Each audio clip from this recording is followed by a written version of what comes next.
Today, on What It's Like Reflection episode, we are going to talk past, present, and future and fill in some blanks of some stuff that's going on behind the scenes. So let's start by talking about the past and what I envision this channel to be. I was waiting a long time for somebody to just come up with the idea to present these cars. Like, there are other channels out there that show new cars. Why can't there be a channel like showing old classic cars presented as if you were going to buy the cars tomorrow? So that's what the premise for this channel was, is because I can't be the only one that likes these cars. There has to be other people out there that want to keep the older stuff on the road.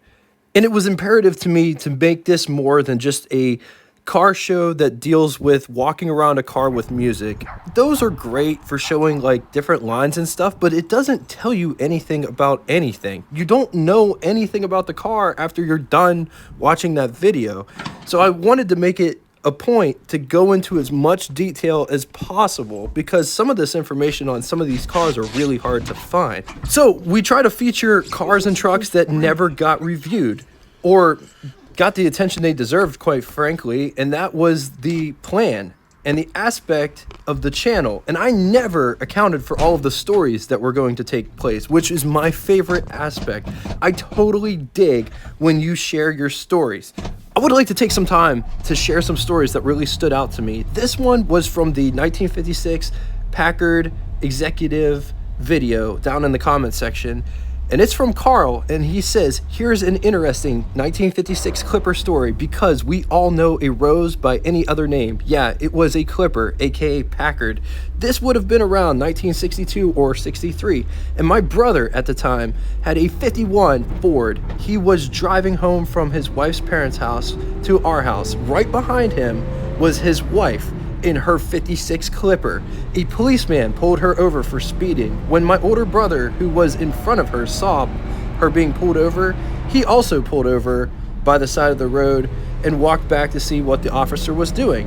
When he did that, the officer promptly informed him that he was also speeding as well, since they were both in a residential zone at the time. He was going to cite both of them and then asked each of them to present their license and registration. When he looked and saw that both my brother and his wife had the same last names, he looked back at them and said, "What do we have here? A whole family full of speeders?" He then proceeded to ticket them both. The only reason I remember this story is because I was 11 or 12-year-old boy at the time and was sitting in the back seat of the Clipper when this whole thing happened. I vividly remember that car. I always thought of that car as a great big huge car that was absolutely beautiful, and it just seemed way more powerful because it was, and modern than my brother's 1951 Ford did. Although nowadays I would like to have either one of them, but I think in reality the Clipper might be worth more money just because it was a one-off year and maybe one of the last things Packard did before they bit the dust forever. Again, Jay, thank you so much for the video. It brought back so many memories. You're so welcome. Thank you so much for sharing those memories with all of us.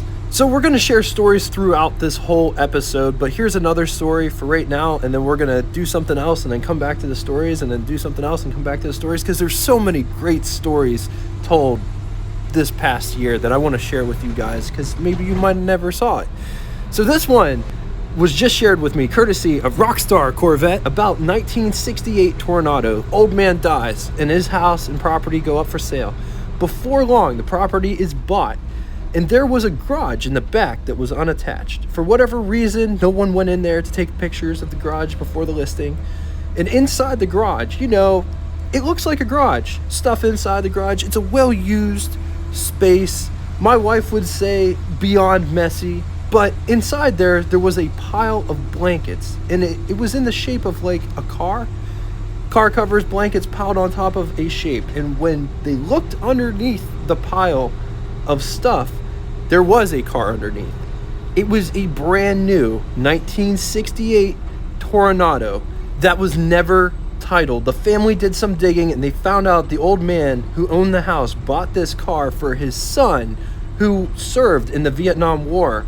His son never came home, so his car never left there. And apparently he bought the car 3 weeks after knowing his son passed away. So I don't know. I don't know what to make of that. This is an extremely sad story. It's just wow. I guess he wanted to do a really nice gesture thing for his son, and like I can relate. I lost my dad 6 years ago, and like my dad was a workaholic, and I come from a long line of workaholics, and he worked a lot. He had two jobs, and we always said, hey, we're gonna do something, and we never did. And it kind of sucks. I really wanted to buy him a 67 Firebird and give him back his car from his youth, even though he hated that car. But I figured it was something that we could bond over or whatever, and maybe this guy felt the same way. So just real quick, my dad passed away December 29th, 2016. My daughter was 2 months old when he passed away. He died unexpectedly, and it sucks because, you make all these plans that, life kind of sort of got in the way for my dad. He worked, and like I could go into so many different stories. Like I owned a 67 Mustang when I was 21. I owned that car from 21 to 25, and the whole time that I owned that car, my dad, my mom, I come from a very critical family. We like to criticize each other on just about everything. So that's why I said I could take criticism, because I get it just about every day, no matter what it is. But I paid almost nothing for this car. I bought a 67 Mustang with a 351 Windsor with an FMX 3-speed. It was numbers not matching. Obviously, the 351 never came in a Mustang from that time period. I paid $5,000 for this car.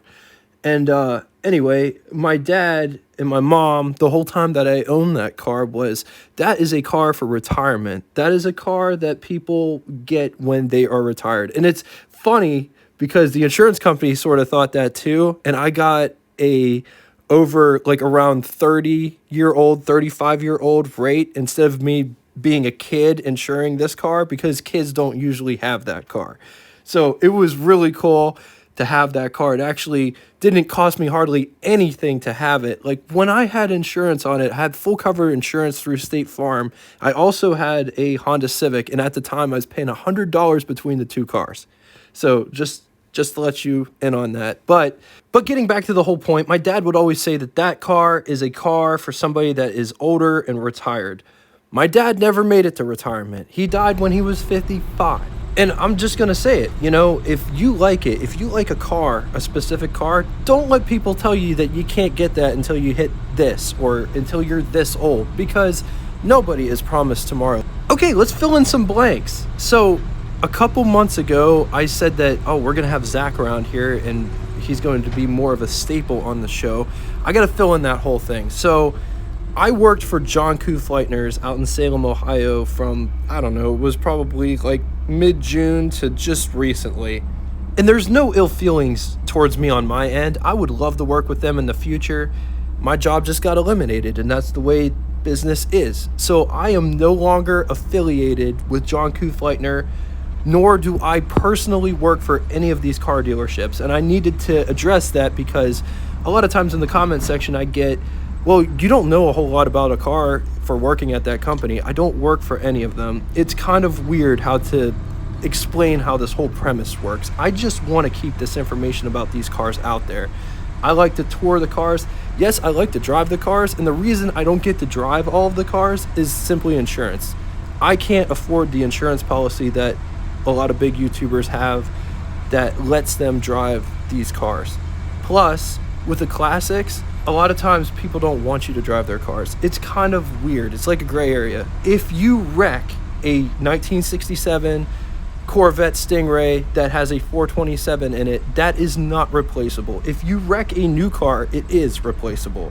So a lot of times, like if it's like a really important car, I won't drive it anyway. But I got to drive a 409 bubble top Bel Air, and I thought that was a really cool experience. I never thought that I'd ever get that experience in my lifetime. I got to drive a lot of cool stuff this year that I never thought I'd have the opportunity to. And I would have never had that opportunity had I not worked at John Koo Fleitner. So I'm really grateful for that whole experience. And like I said, I don't have any ill feelings towards them. I totally get it. It's business. And I just really needed to clear that up with you guys. And Zach, I would have loved to have him on the show. He was great, but He lives an hour down the road, so we're just too far apart. When we worked together, it was great, but it's probably not going to happen. He's probably not going to be a staple on the show, and that sucks. All right, moving on to some more clarification stuff. So I get it all the time in the comment section. I'm finding out that no matter where you're at in the world, you will always pronounce something different than somebody else in another part of the world. Like, for example, I pronounce ambulance. If you go down south, they pronounce it totally different. If you go to Australia, they pronounce it totally different. If you go to the UK, they pronounce it totally different. They're pronouncing things different is okay. And some people just get so caught up in pronunciations. It blows my mind. I think people just like to complain just to complain. Why do Americans say coupe instead of coupe? I have no idea why. But if you sing the Beach Boys song Little Deuce Coupe, do you sing Little Deuce Coupe or do you sing Little Deuce Coupe? Because if you sing Little Deuce Coupe, you don't know what I got. Little Deuce Coupe, you don't know what I got. And I can make it sound good because I've sang it over and over again, but it doesn't sound good. It doesn't sound natural. People's pronunciation of Porsche and Porsche, I don't say Porsche, because when you say Porsche, you sound like a douche. And I want to do the brand more justice than making it sound like a douchey brand, so I just say Porsche. Okay, segueing into some questions. I didn't write down who asked all these questions. I just simply wrote the questions down for later. But starting out with, how old are you? I'm 33, and I'll give you some more background information. I'm 33, I'm married, I have 2 kids. One's 14 and one's 6. I got the 14-year-old through marriage. And he's actually taller than me. I'm 6'2", and he's probably 6'5". He's 14, 6'5". He probably weighs more than me too. He's really tall, big kid. I'm considered to be a millennial, but I don't believe anything that the millennial generation believes. I believe if you want to make anything in life, that you have to go and do it. Nobody's going to do it for you. In a lot of ways, I feel like I was born way too late. I should have been part of either my parents' generation or the generation before them, and it was always like that. Like when I was growing up as a kid, I hung out with my grandpa a lot. He was my hero, role model, whatever you want to say. We used to go work the fields, and he used to have 4 or 5 different swatches of land with different plants growing on them. Like one place would have beans on it, one place would have tomatoes on it. And I'm talking fields. 15, 20 acres at each place, corn, potatoes, you name it. And we would go out 6 o'clock in the morning, 5 o'clock in the morning, whatever, go pick beans, go pick tomatoes, go pick whatever. And I'd help him, rake and hoe the land. And we had a 52 Farmall tractor that we'd cultivate with. And before going down a huge tangent, I'm going to cut it off there. Yeah, I'm 33 years old. Anyway, somebody asked, what is your process? How long does it take you to make a video from start to finish? Well, that's a bit of a trick question because I generally shoot all of the cars beforehand, and I don't ever really go into knowing about the car before I shoot the car. Like, that's why a lot of things are very generic, and I'll just overdub everything, because if I go into it and I drive the car, then it's a reaction to how I feel about the car. And the reason I started doing it this way is because of the 450 SL Mercedes. I reviewed that car, but I researched that car before I reviewed it. And then it just never lived up to that to me because it was so expensive. And I still don't get that car. It doesn't make any sense to me. You could get a Lincoln and a Cadillac and a garage to put both of them in for the cost of that car. And it's not good. There's nothing good about it. It doesn't get good gas mileage. It doesn't look good. You can only haul one other person with you, and it is the worst car that I've driven all year. Don't get me wrong, there was some nice quality aspects of that car, but they were very few and far between for the very high price tag that it cost for that car. And it doesn't make sense to me. And everybody puts that car up on such a high pedestal, and it's absolute crap. In my opinion, that was the worst car that I reviewed all year. If you like the car, I'm not disowning you or anything. I'm not trying to be a Debbie Downer or anything. I just don't understand why it's up on such a high pedestal and it's absolute crap. Anyway, getting back to the original question, how do you go about making these videos? So I shoot the cars. Generally, I find enough cars in a general vicinity, like more than one, so I could go out and do like 5 cars at one time. It takes me anywhere between 20 to 30 minutes to shoot all of the B-roll, talk about how the doors work, talk about the interior, shoot all of that. And then when I go home, I generally have a lot of cars in the pipeline that I can choose which cars I want to do. And then I research it and then do all of that. But shooting the car is the easiest part. Finding the research is the hardest part. It's getting easier. The more you do it, the easier it gets. But what I'm finding out is with the older cars, and I've heard when asked by other YouTubers why they don't do the classics, and they point blank say, it's too hard. The information is very spotty, and a lot of resources are just simply wrong.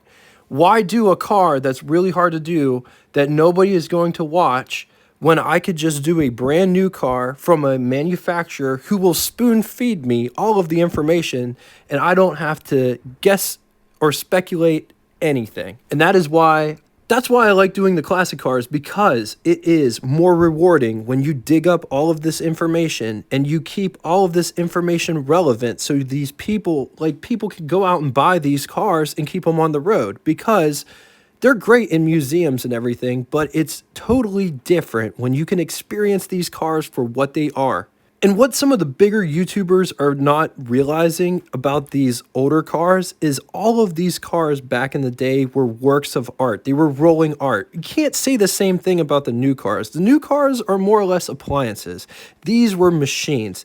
New cars, when they break, you have to throw them away sometimes, because sometimes, frankly, they're just not fixable. These older cars, depending on what it is, granted, if it's like something major with the frame, you might have to throw it away, or you could get a whole new frame, but they're made to be fixed. Sorry, we went off on a bit of a tangent there, but getting back to the original point, it takes anywhere between 25 to 30 minutes to shoot each car, plus then when you get it home and you do all of the editing and find out all the information, write a script and everything else, it's generally between 8 to 10 hours of video.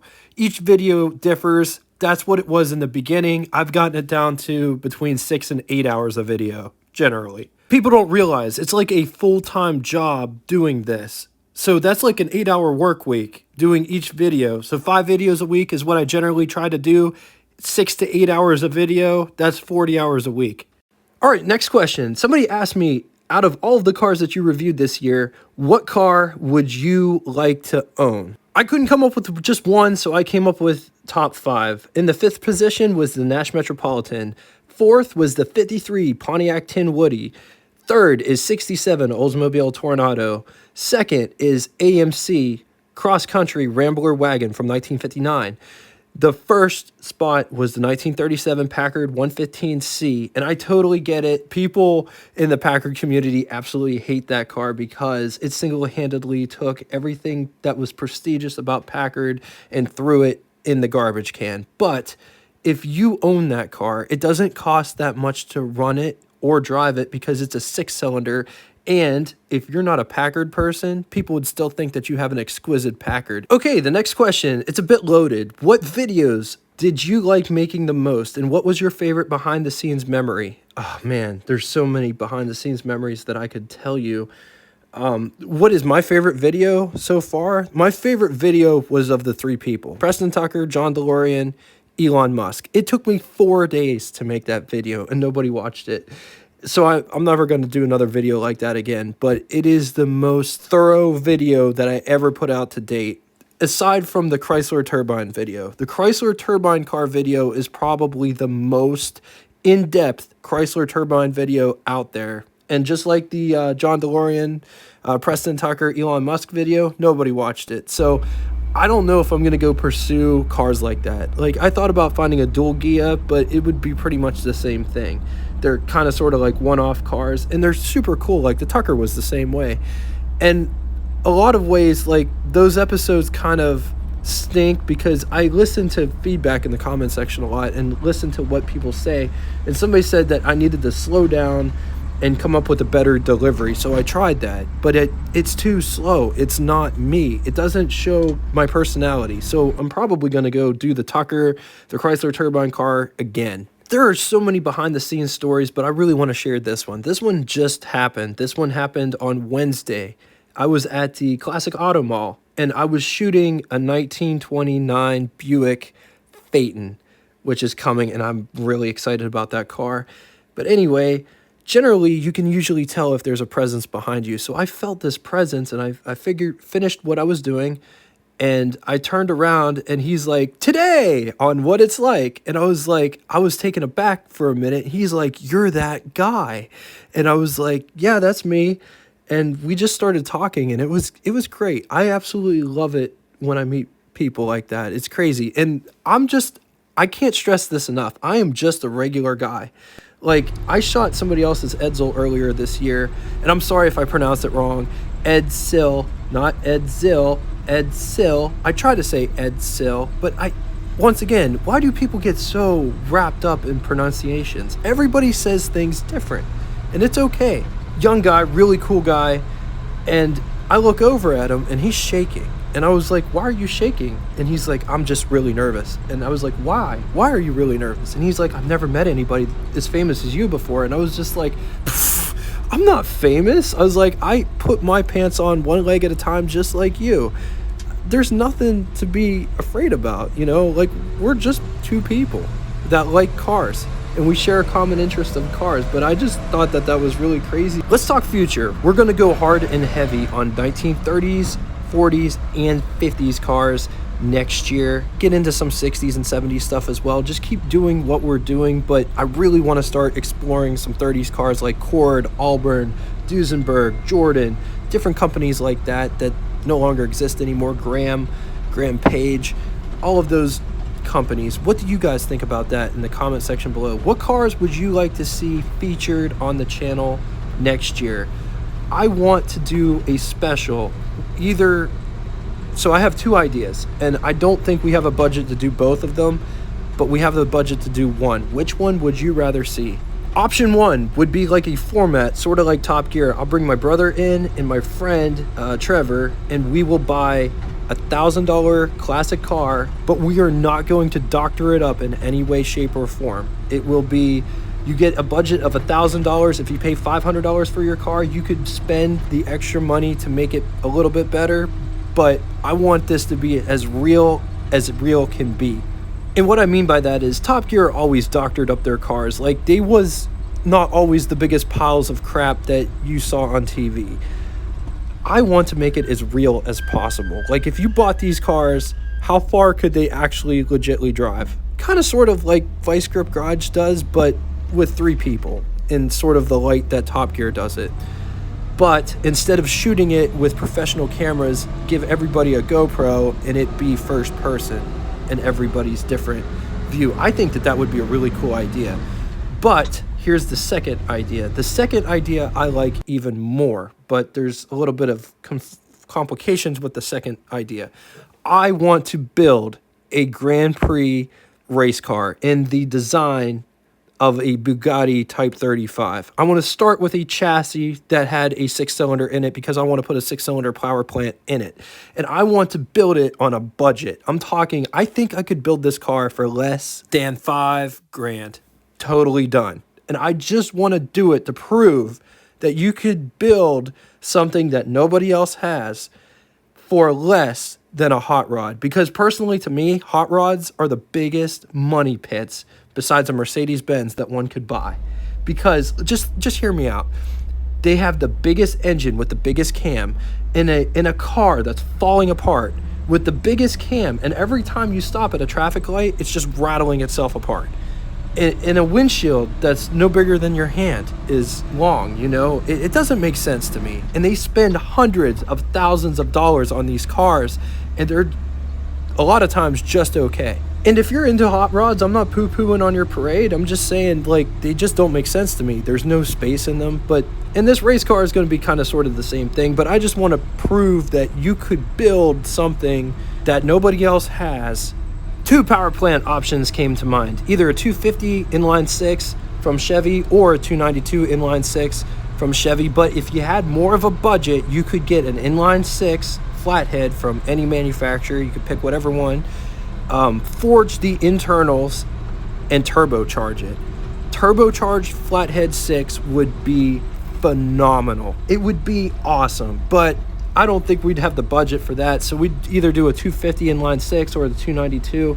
Either way, made it to a 4-speed or a 5-speed manual transmission and mate that to a 2-speed rear end with either 514s or 411s with 373s. It would give you the best of both worlds. It would turn the 4-speed into an 8-speed, the 5-speed into a 10-speed, and why more people didn't do that is beyond me. But I think that that idea would be epic, and I just wanted to float it to you guys. Which idea would you like to see come to fruition? Now, I already asked my wife for her blessing for the car, and she said absolutely not. She's like, Justin, when the hell are you going to have time to build a car? But that was whenever I worked at John Kufleitner's. I don't work there anymore. I work for myself and do some YouTube videos on the side. So I have all the time in the world. So which one of those two scenarios would you guys like to see featured on the channel next year? Put it in the comment section below. I would just want to take a minute and share some comments that really stood out to me. These ones are positive ones. I'm not going to drag the negative ones out here and let them see the light. Maybe I'll make another video for that, because this channel has definitely come a long way, and so many people have criticized me. They're, oh, you must not be a real car guy because you didn't know this about this, or that this paint color scheme came with this car and not vice versa, and all this other crap. Everybody knows different things about everything. It's impossible to know everything about everything, but there's people out there that will have you believe that they know everything about everything. This comment is from Dennis in regards to the Packard limo that we just featured on the channel a couple days ago. What a fantastic treat. Designers and engineers sure did their job back then. Unreal. Yes, today's cars are safer and are better on fuel, etc.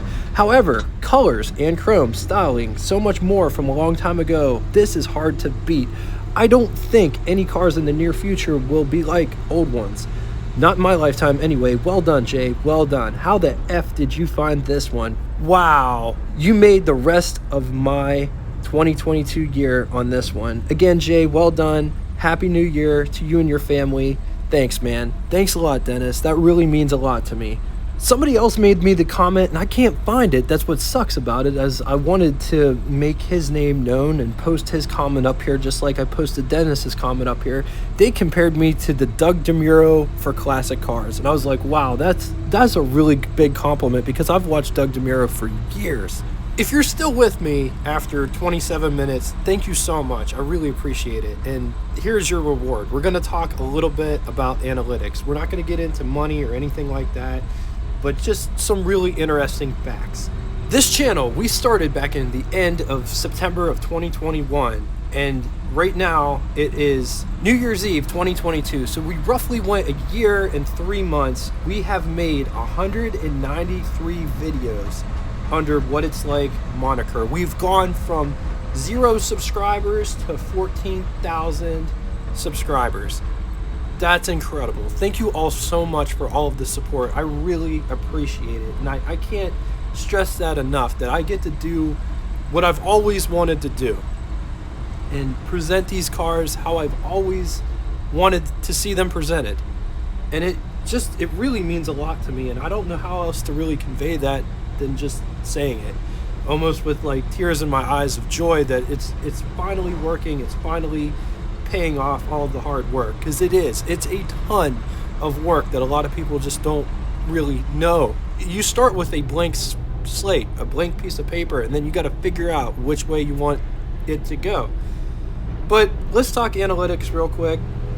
As far as videos go, we've done more 50s cars than any other car, with 62 videos on 50s cars. The next segment was 1960s cars. We've done 39 1960s cars, or cars that have 60s in the title. 40s cars, 14. We've done 8 1930s cars. Like I said, I want to hit the 30s more next year, as well as 40s and 50s. And what do you guys think? You guys seem to like the 50s cars. They do the best on this channel. Orphan cars. I'm going to make a category for orphan cars. We've done and covered more orphan cars than any other channel, I'm willing to bet the farm. Maybe Leno has covered more orphan cars, but he's been doing it for 15 years longer than this channel's been around.